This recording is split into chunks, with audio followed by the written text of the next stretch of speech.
The RPG hit the USS Tempest's forward gun mount at 8:47 in the morning, and the explosion took the 25mm Mark 38 chain gun offline, killed the gunner, and started a fire in the ammunition feed system that the crew had 45 seconds to control before the ready ammunition cooked off. One crew member dead, the gun gone. 45 seconds to stop a fire in a live ammunition feed before the Tempest became its own catastrophe. Welcome to U.S. Defense Review, where we reconstruct the engagements, the losses, and the performances that define what American naval presence in the Strait of Hormuz costs in the most direct and irreversible terms. In the crew members who do not come home. Petty Officer Second Class. Raymond Alvarez had been on the Mark 38's firing controls when the RPG hit. He was 22 years old. He had been in the Navy for 4 years, assigned to the Tempest for 19 months. His crewmates who reached the forward gun mount in the minutes after the blast described him as having died at his post without time to react. The detonation was point blank. The RPG fired from a fast boat at approximately 55 meters when the engagement had closed to its final phase. 55 meters. That is closer than the length of the Tempest itself. The engagement had gotten inside the minimum safe standoff distance for the 25mm before the RPG was fired.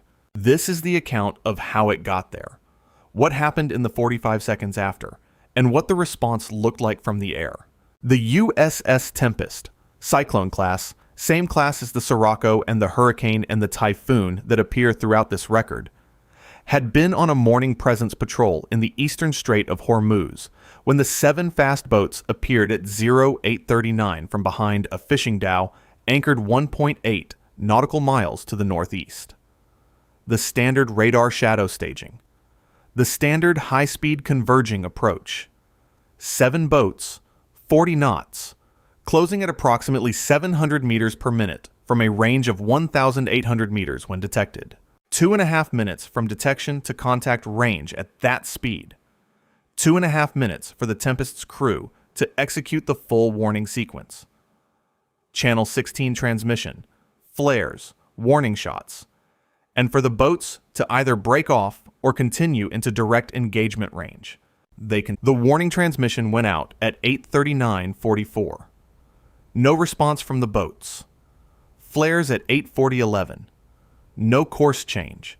The Tempest's 25mm chain gun opened up with warning shots at 8:40:44. Bursts into the water 80 meters ahead of the lead boat's bow. The lead boat did not alter course.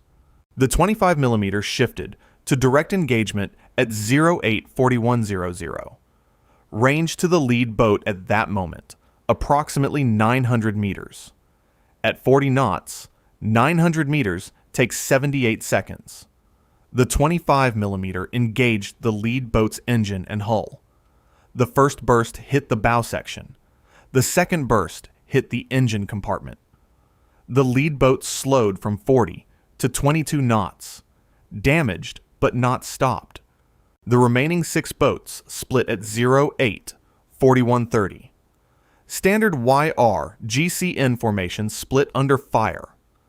2 boats broke left to approach from the Tempest's port quarter. 2 broke right to approach from the starboard quarter, and 2 continued on the original bearing. The lead damaged boat was still closing, now at 22 knots with 600 meters remaining. 6 boats on 3 approach vectors simultaneously, with the .50 caliber mounts on the bridge wings, being the only weapon systems that could cover the port and starboard quarter approaches, while the 25mm stayed on the forward threat. The Tempest's crew managed this geometry for 87 seconds. The 25mm continued engaging the damaged lead boat. The port .50 caliber opened on the left braking pair at 08:41:35. The starboard .50 caliber opened on the right braking pair at 08:41:38. 3 weapon systems, 3 threat axes, 28 crew members, 87 seconds. At 8:42:57, the damaged lead boat, slowed to 15 knots by 25mm hits but still inbound, closed to 55 meters. At 55 meters, the boat's crew fired their RPG 1 round. aimed at the 25mm position on the forward deck. The RPG hit the Mark 38 mount directly. The detonation destroyed the gun system, killed Petty Officer Alvarez at the firing controls, and ignited the ready ammunition in the feed system. The fire in the ammunition feed was the 45-second clock. Ready ammunition in a 25mm feed system is 25 times 137mm rounds, not artillery shells, but energetic enough that a sustained fire in the feed mechanism produces a cook-off event that detonates rounds in rapid succession, sending fragments in all directions at velocity. The cook-off radius for a Mark 38 ready magazine is assessed at approximately 20 meters for fragment lethality. On a 170-foot patrol craft, 20 meters of fragment scatter encompasses most of the forward deck and the bridge. The damage control team that reached the forward position at 8:48:03, 16 seconds after the RPG hit, had 45 seconds to apply fire suppression to the feed mechanism before the first round cooked off. They were working on a destroyed gun mount that was still on fire, on a ship that was actively engaged by 6 fast boats on 3 bearings, with crew members on the exposed deck using handheld CO2 extinguishers against a metal fire in a confined ammunition channel. The fire was controlled at 8:48:38, 35 seconds after the team arrived, 10 seconds before the first cook-off would have occurred. The fire suppression team leader, Petty Officer First Class Reyes, damage control, rated with 8 years of MSc and Navy service, had directed the CO2 application at the specific point in the feed mechanism where the propellant charge was most exposed to the fire, cutting off the ignition path before it reached the primer. She knew exactly where to put the extinguisher because she had run the Mark 38 ammunition fire scenario in training 14 times. 14 training runs had produced the muscle memory that placed the CO2 at the correct point in 35 seconds in a live combat environment. 35 seconds. 10 seconds to spare. The .50 caliber's engagement of the left braking pair had been successful. Both boats in the pair had taken hits, and one had stopped, the second withdrawing. The starboard .50 caliber had hit the right braking pair's lead boat in its engine section, slowed but still moving. The 2 boats that had continued on the original bearing were now at 200 meters on the Tempest port and starboard beams, having circled during the 25mm focus on the damaged lead boat. The 2 beam contacts were the immediate threat when the RPG hit. The 25mm was gone. The Tempest's forward main weapon was destroyed. What remained was 2.50 caliber mounts, 1 RPG tube's worth of additional ammunition on every boat in the formation, and a crew that had just lost its primary weapon and its gunner. At 8:48:51, 4 seconds after the fire was controlled, 2 MH-60R Seahawks arrived from the southeast. They had been 8.3 nautical miles away when the engagement started and had been sprinting toward the Tempest's position since the first Channel 16 transmission at 8:39:44, 9 minutes and 7 seconds from the first warning transmission to helicopter arrival. The helicopter sector protocol had the aircraft at maximum range when the engagement began. The 8.3 nautical mile distance was at the outer edge of the acceptable coverage radius. At maximum speed, 9 minutes and 7 seconds was the transit time. The post-incident review would later note that an 8 nautical mile coverage radius is the correct operational standard. An 8.3 nautical mile radius had produced a 7-second delay at a moment when the crew had been in a cook-off countdown. The helicopter's arrival terminated the immediate boat threat. The first MH-60R made a direct low pass at 80 feet over the beam contacts, 1 on each side, at 08:48:55. The M240D door gun fired warning bursts into the water 20 meters ahead of both boats in rapid succession. Both boats stopped within 6 seconds. The second MH-60R took station 200 feet above the Tempest and began a surveillance orbit, covering the withdrawn and stopped boats simultaneously, while the first helicopter held the beam contacts at gunpoint distance. At 8, Petty Officer Alvarez had been dead for 3 minutes. The Tempest's commanding officer called the engagement concluded at 8:50:30 and began the full casualty and damage assessment. One crew member KIA, two crew members with burns from the forward gun mount fire, minor burns from the CO, to suppression phase when the extinguisher discharge had directed hot gas back toward the applicators. Three crew members with concussion symptoms from the RPG detonations over pressure. One with a laceration from a fragment that had caught the edge of the deck armor at the gun mount's base. The 25mm mount was destroyed.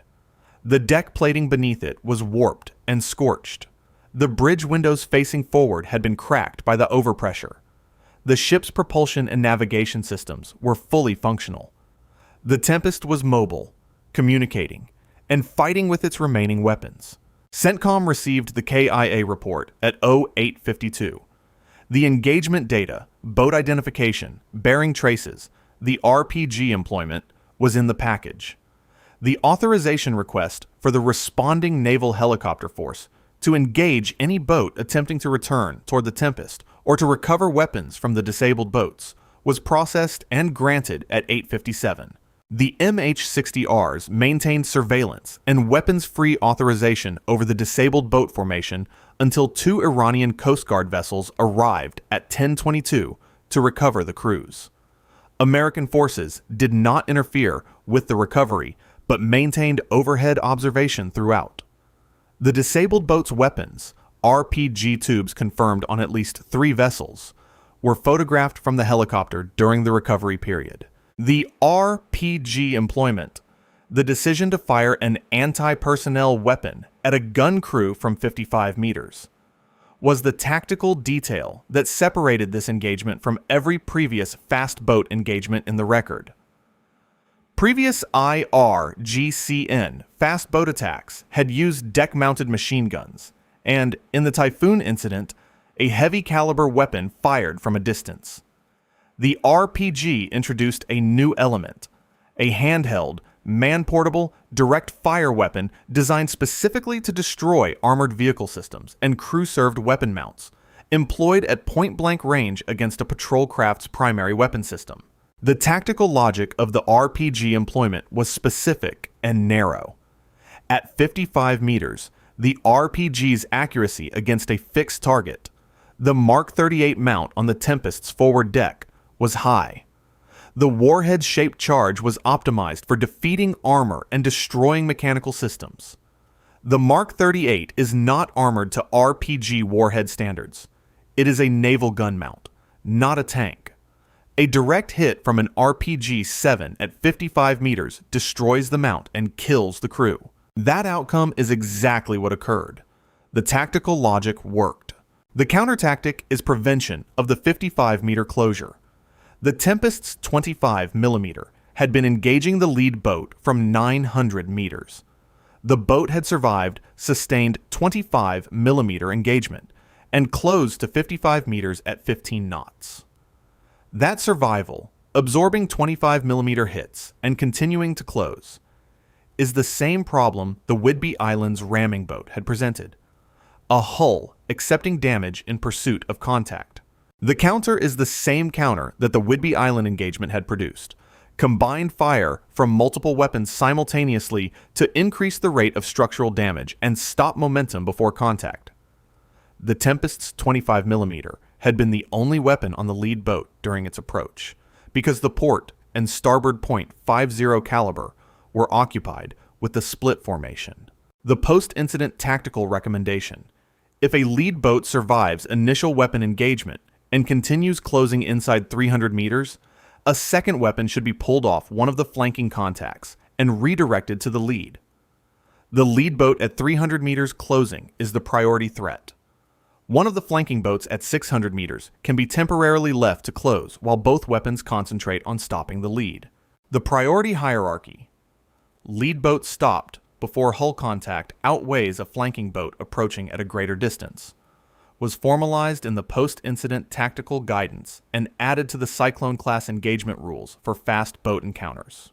For Petty Officer Second Class Raymond Alvarez, the formalized guidance came too late. His was the cost that produced it. The Tempest returned to its forward operating base at Bahrain that afternoon. The 25mm mount was replaced over 7 days. The deck plating was repaired. The crew member with the severe burn injuries was treated at the Bahrain medical facility and returned to duty 14 days later. The memorial service for Petty Officer Alvarez was held at Bahrain on the 3rd day after the engagement. His personal effects were returned to his family in San Antonio, Texas. His name was added to the Navy's official killed in action record for the deployment period. He was 22 years old. He had been at his post when the RPG hit. He had not had time to do anything differently. In the eastern Strait of Hormuz, the patrols continue. The helicopter coverage radius is maintained at 8 nautical miles maximum. The lead boat priority protocol is in the engagement rules. The combined weapons employment doctrine is in the training cycle.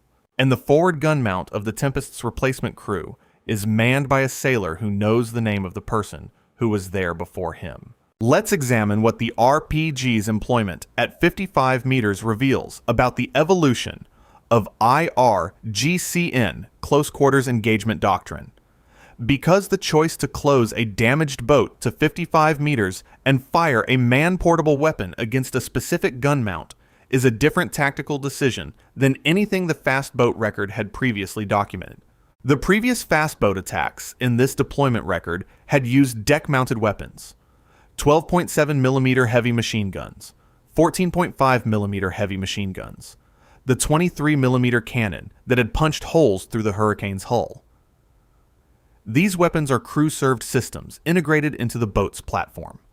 They are aimed and fired from the boat as a moving weapon system, typically at ranges between 100 and 400 meters, where the deck gun is most effective.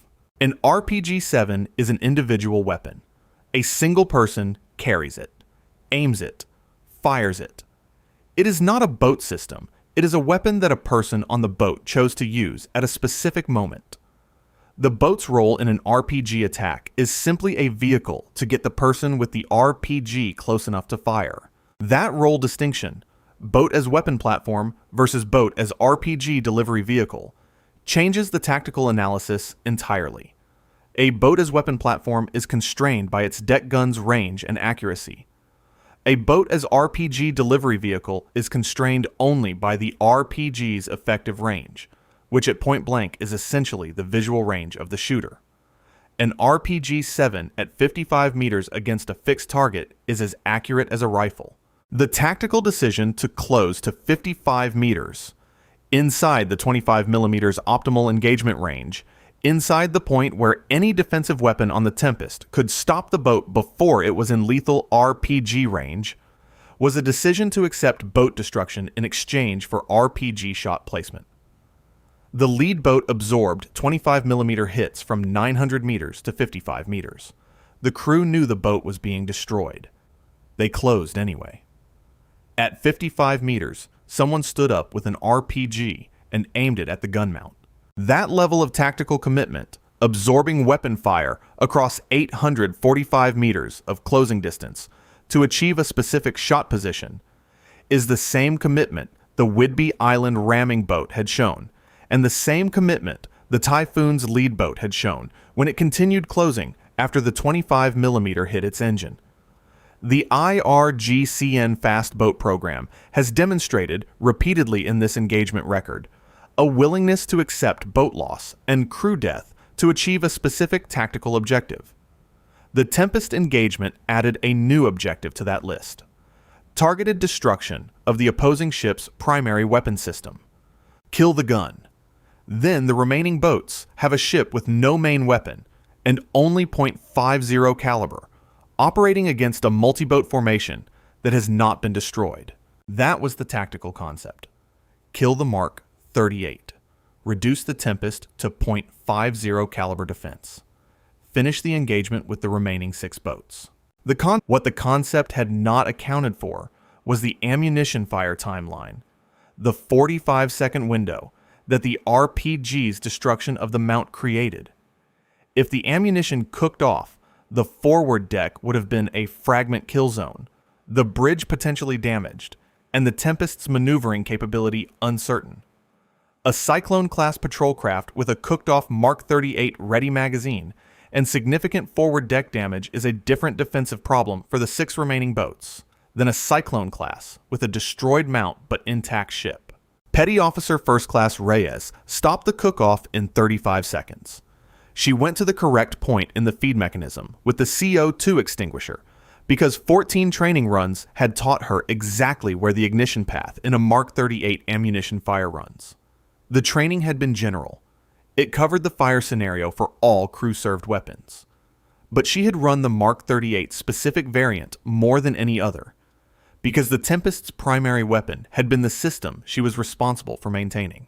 Her maintenance responsibility gave her the system knowledge. Her training frequency gave her the muscle memory. Her 35 seconds kept the Tempest functional for the helicopter arrival 9 minutes and 7 seconds after the engagement started. The 8.3 nautical mile helicopter coverage radius that had produced the 9-minute 7-second response time was the third finding from the engagement that the post-incident review addressed with an immediate protocol modification. The engagement record for Cyclone-class patrols had established 8 nautical miles as the acceptable maximum helicopter standoff distance, a compromise between optimal coverage range and the operational demand for helicopter assets to cover multiple patrol craft simultaneously. At exactly 8 nautical miles, the transit time to contact is approximately 8 minutes and 40 seconds at maximum MH-60R speed. The Tempest's helicopters were at 8.3 nautical miles, 300 meters beyond the 8 nautical mile standard. The 300-meter excess produced a 27-second transit time increase that resulted in arrival at 9 minutes and 7 seconds instead of 8 minutes and 40 seconds. Those 27 seconds were the 27 seconds after Petty Officer Reyes had controlled the fire, 10 seconds before the cook-off estimate, and 27 seconds after the damaged lead boat had fired its RPG and the engagement had already produced its worst outcome. The helicopter's arrival 27 seconds earlier would not have prevented the RPG shot. The boat had closed to 55 meters and fired before the helicopters could have arrived under any reasonable coverage radius. But the post-incident review modified the protocol anyway. Maximum 8 nautical miles, no exceptions. The 300-meter buffer that had existed in practice, a 8.3 nautical mile patrol position that was close enough to 8 miles, was removed from the acceptable range. Not because 27 seconds would have changed this engagement's outcome, because the engagement had demonstrated that the 8 nautical mile standard is the operational minimum, and operating beyond it eliminates the timing margin that the standard was designed to maintain. Standards exist because one day, 27 seconds will be the margin that matters. For the Tempest's crew, the return to Bahrain that afternoon was the beginning of a period that the post-incident human accounts describe with consistent honesty. The acute awareness of a combat loss, the specific knowledge of what had happened and who had been there, and the continuation of the patrol mission that the loss occurred in service of. The crew resumed patrols 12 days later. The new Mark 38 mount was installed and tested. The forward deck was repaired. Raymond Alvarez's bunk was occupied by his relief within 3 weeks. That is how a military crew operates after a combat loss. Not with theater or ceremony. Those happen too, at the memorial service, at the notifications, but with the continuation of the mission that the person who was lost was serving when they died. The strait requires presence. The patrol continues. The forward gun is manned. In the eastern Strait of Hormuz, the patrols continue. The helicopter coverage radius is 8 nautical miles maximum, no exceptions. The lead boat priority protocol is in the engagement rules. The combined weapons employment doctrine is in the training cycle. The RPG threat from closing boats is in the pre-patrol brief. And the forward gun mount of the Tempest's replacement crew is manned by a sailor who knows the name of the person who was there before him. Stay vigilant. Stay informed. This is U.S. Defense Review. We'll see you in the next one.